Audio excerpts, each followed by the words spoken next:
10वीचा निकाल लागून आठवडा झालाय आणि त्यानंतर शासनाने 11वीचे प्रवेश हे ऑनलाईनच घ्यावेत असे निर्देश दिलेले आणि त्यानुसार आजपासून 11वीच्या प्रवेशाची नोंदणी प्रक्रिया ही सुरू झालेली आहे।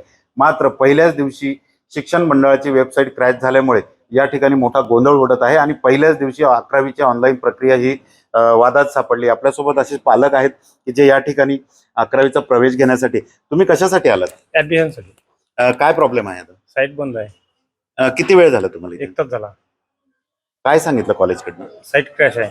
काय वाटतं तुम्हाला, ही 11वीची प्रवेश परीक्षा ही ऑनलाईन होते, बरं वाटतंय? नाही साहेब, हे किचकटच झाली थोडी। आम्ही शेतकरी वर्गातले माणसं आहोत।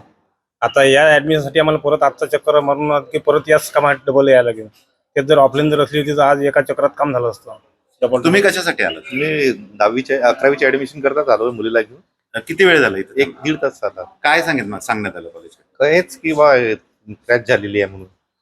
तर आपण बघू शकतोय की पहिल्याच दिवशी 11वीची ऑनलाईन प्रक्रिया ही वादात सापडली आहे आणि त्यामुळे शासनाने जरी ऑनलाईन प्रवेश परीक्षा ही राबवण्याचं ठरवलं, मात्र ग्रामीण भागात मोठ्या अडचणीचा सामना पालक आणि विद्यार्थ्यांना करावा लागत आहे।